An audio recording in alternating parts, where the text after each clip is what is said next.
Everyone, আশা করি সবাই ভালো আছেন। দেখতে দেখতে পাস্ট পারফেক্ট টেন্স। আমি জানি এই টেন্স বুঝতে কম বেশি সবারই একটু সমস্যা হয়, কিন্তু কেউ যদি মনোযোগ দিয়ে খেয়াল করে তাহলে তার আর ভুল হবে না। আর যেন ভুল না হয় সে কারণে পাস্ট পারফেক্ট টেন্সের সংজ্ঞাটা একটু ভালোভাবে খেয়াল করতে হবে। তাহলে পাস্ট পারফেক্ট টেন্সের সংজ্ঞাটা আসলে কি?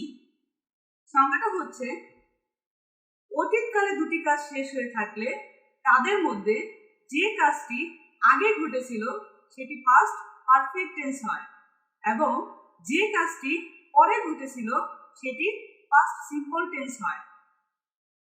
অর্থাৎ একটা কাজের আগে আরেকটা কাজ ঘটেছিল বা হয়েছিল। জাস্ট এই জিনিসটা মাথায় রাখলে পাস্ট পারফেক্ট টেন্সের সেন্টেন্স গঠন করতে কারো ভুল হবে না। অর্থাৎ একটা কাজের আগে আরেকটা কাজ হয়েছিল বা ঘটেছিল। এবার আমরা দেখব পাস্ট পারফেক্ট টেন্সের structure. So structure subject plus had plus V3 plus object. এখানে সব সাবজেক্টের সাথে, অর্থাৎ সিঙ্গুলার হোক প্লুরাল হোক, সাবজেক্ট যেটাই হোক না কেন তার সাথে হ্যাড বসবে।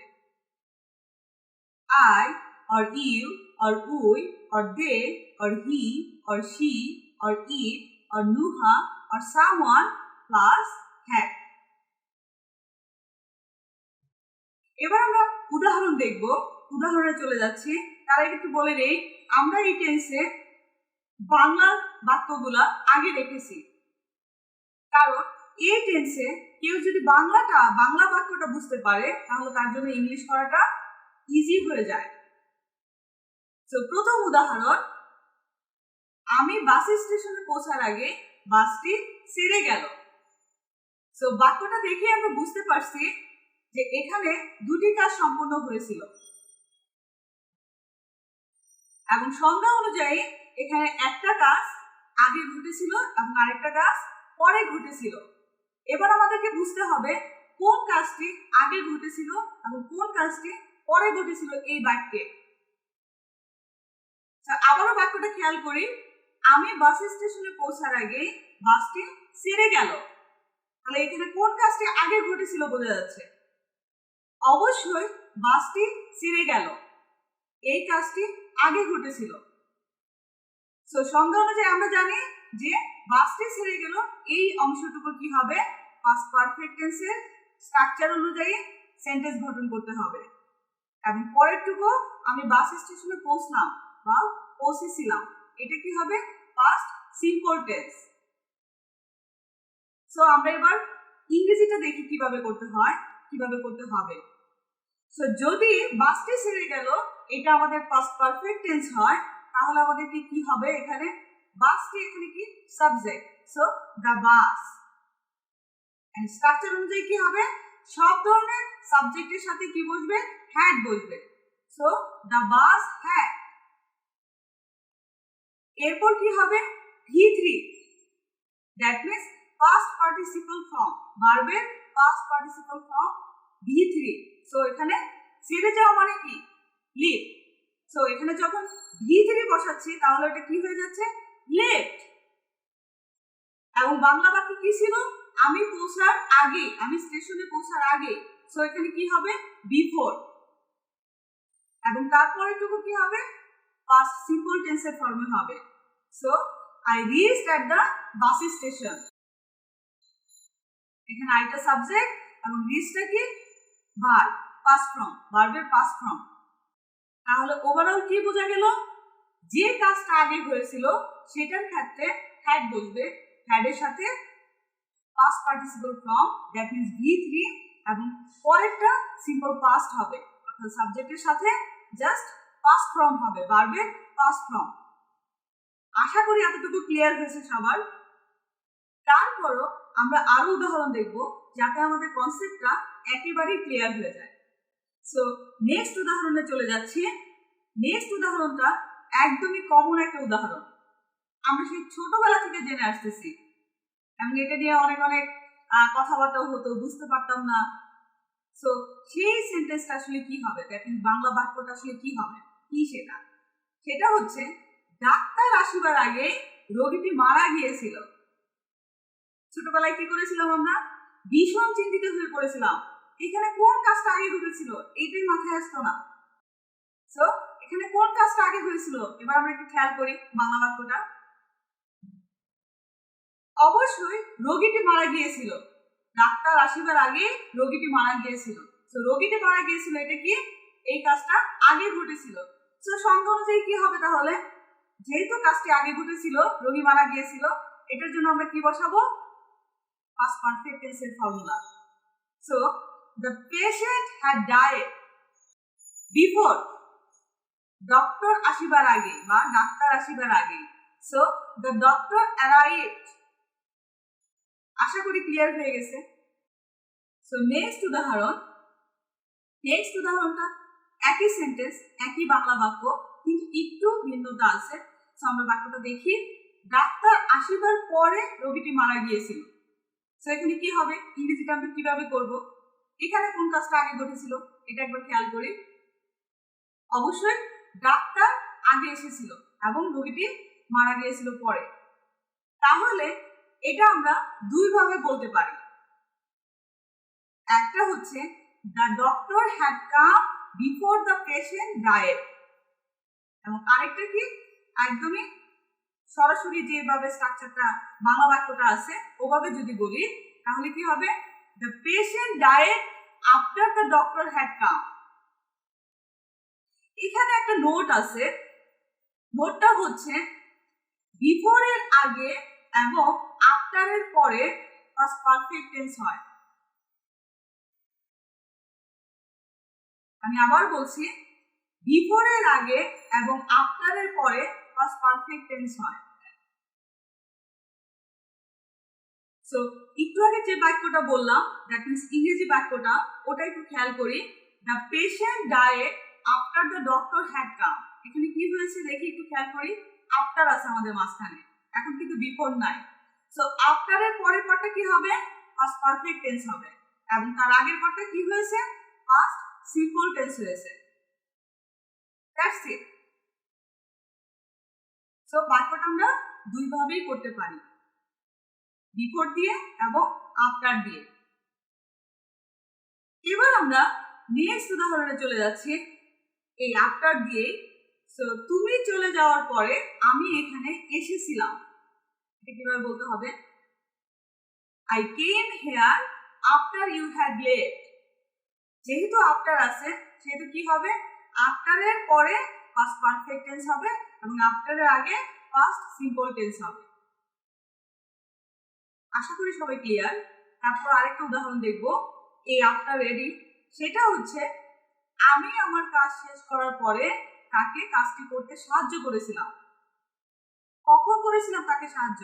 আমার কাজ শেষ করার পরে তারপর তাকে সাহায্য করেছিলাম। বাংলা বাক্যগুলো একটু ক্লিয়ারলি মনোযোগ দিয়ে একটু বুঝতে পারলে তাহলে আর এই স্ট্রাকচারে ইংরেজি গঠন করতে কোনো সমস্যা হবে না। জাস্ট বাংলাটা খেয়াল করতে হবে। আমরা আসলে টেন্স বুঝি ঠিকই, টেন্স ইংলিশে সহজ, কিন্তু বাংলা বুঝতে গিয়ে আমাদেরকে সমস্যায় পড়তে হয়। সো আশা করি এভাবে বুঝলে আর সমস্যা হবে না। সো বাংলাটা কি হচ্ছে? আমি আমার কাজ শেষ করার পরে তাকে কাজটি করতে সাহায্য করেছিলাম। তাহলে এখানে কোন কাজটা পরে হয়েছিল? তাকে সাহায্য করাটা। আমরা দেখি এবার, I helped him to do the task after I had finished my work. So after এর পরে কি হয়েছে? পাস্ট পারফেক্ট টেন্স হয়েছে, এবং আফটার এর আগে কি হয়েছে? পাস্ট সিম্পল টেন্স হয়েছে। তাহলে আশা করি আফটার এন্ড বিফোর এর উদাহরণটা ক্লিয়ার হয়ে গেছে। এরপর আমরা আরো কিছু উদাহরণ দেখব। যত উদাহরণ দেখব তত আমাদের ধারণাটা ক্লিয়ার হয়ে যাবে। সো নেক্সট উদাহরণ, কক্সবাজার যাওয়ার আগে এত সুন্দর সূর্যাস্ত আমি কখনো দেখিনি। কিভাবে বলবো এটা? এটা ইংরেজিতে কিভাবে বলতে হবে? তো এখানে আবার আমরা বিফোর এর উদাহরণ নিয়ে এসেছি, যেহেতু আগে আছে।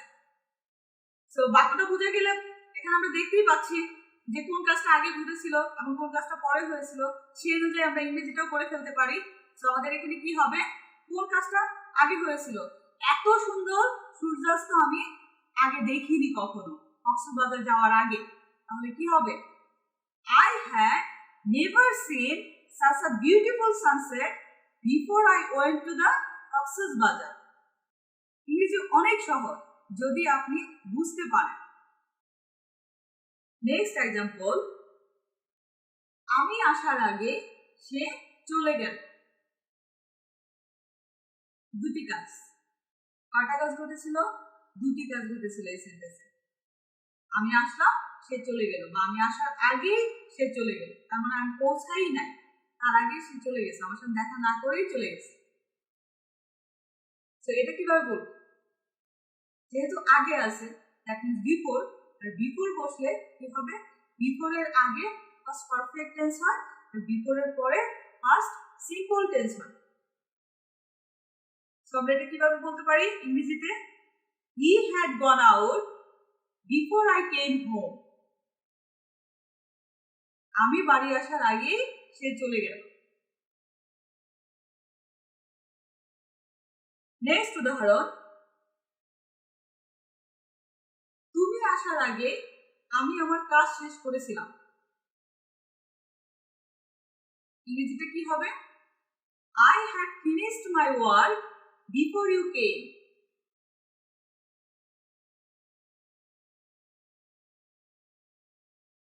সে বাংলাদেশে আসার আগে সারা দুনিয়া ভ্রমণ করেছিলেন।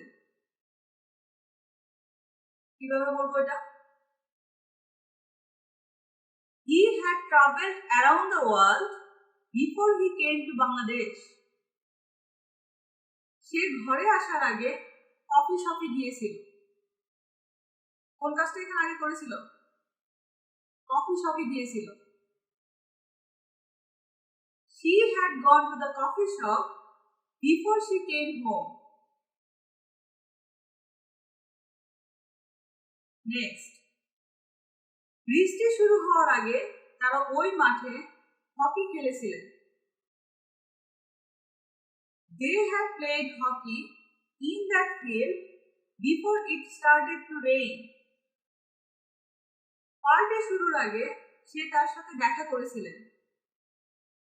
She had met him before the party started. খেলা শেষ হওয়ার আগে খেলোয়াড়টির পা ভেঙে গিয়েছিল। কোন কাজটা আগে হয়েছিল, পা ভেঙে গিয়েছিল। সো ইংরেজিতে কি হবে, the player had broken his foot before the game finished. Next, Nuha স্কুলে যাওয়ার আগে তার অ্যাসাইনমেন্ট শেষ করেছিল। নুহা কোন কাজটা আগে করেছিল, অ্যাসাইনমেন্ট শেষ করেছিল। সো ইংরেজিতে কি হবে, Nuha had completed the assignment before she went to school. এই গেল আমাদের পাস্ট পারফেক্ট টেন্সের পজিটিভ স্ট্রাকচারের উদাহরণ। সো এবার আমরা দেখব নেগেটিভ স্ট্রাকচার এবং নেগেটিভ স্ট্রাকচারের উদাহরণ। Negative structure, subject plus had plus not plus V3 plus object. তো চলুন উদাহরণগুলো দেখি।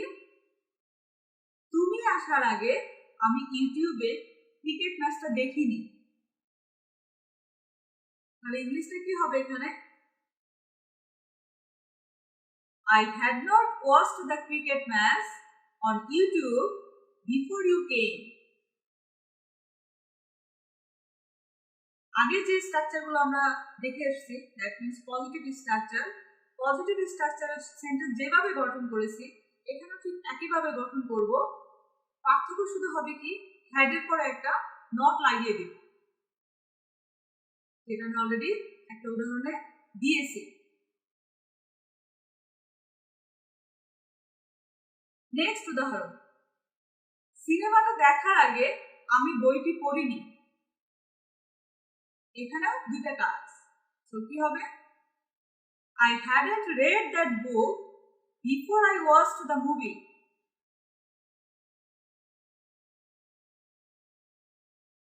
সে প্রোগ্রামে গানটি গাওয়ার আগে চর্চা করেনি বা প্র্যাকটিস করেনি।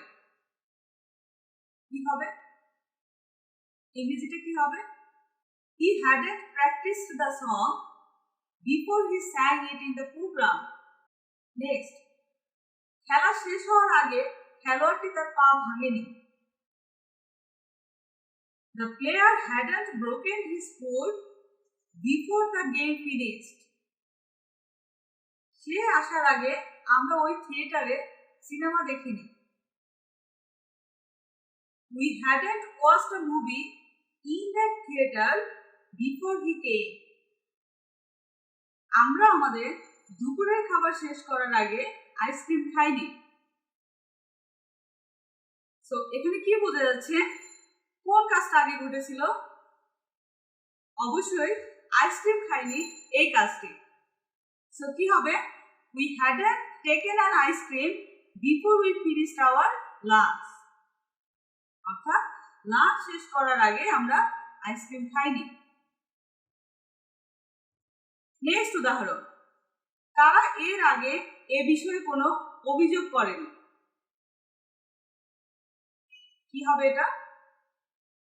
They hadn't complained about this before. এই গেল আমাদের নেগেটিভ স্ট্রাকচারের উদাহরণ। সো এবার আমরা দেখব কোশ্চেন স্ট্রাকচার। পাস্ট পারফেক্ট টেন্সে কিভাবে কোশ্চেন স্ট্রাকচার গঠন করতে হয়। So question structure had plus subject plus V3 plus object plus question mark. So সরাসরি আমরা উদাহরণে চলে যাচ্ছি। উদাহরণগুলো কি আছে? ইউটিউব দেখার আগে কি তুমি তোমার সব বাড়ির কাজ শেষ করেছিলে? ইংরেজিটা কিভাবে হবে? Had you finished all your homework before you started watching YouTube?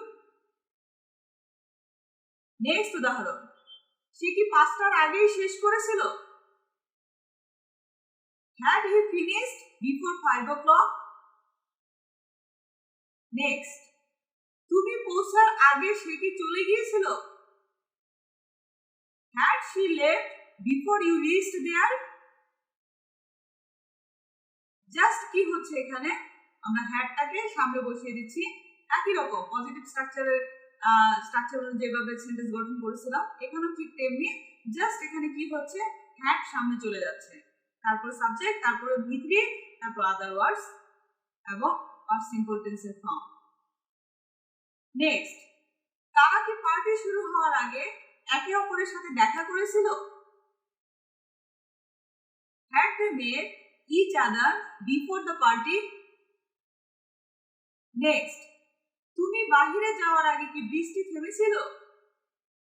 Had it stopped raining before you went out?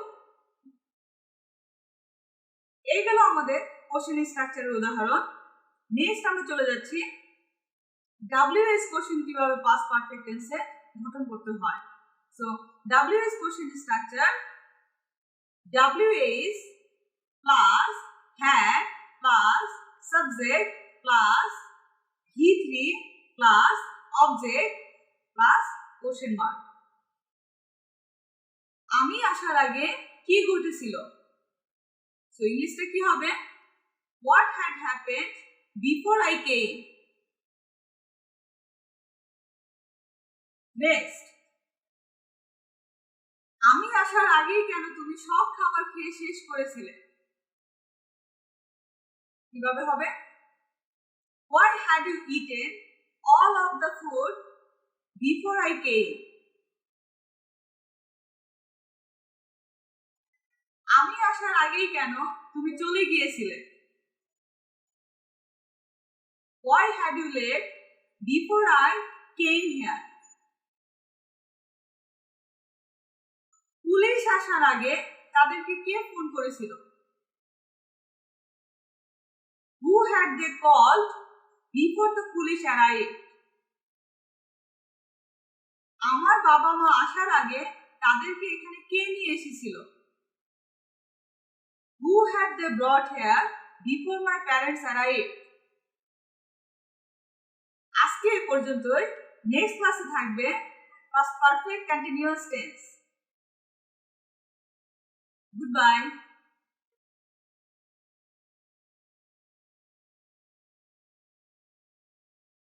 Don't forget to connect with me on all of my social media.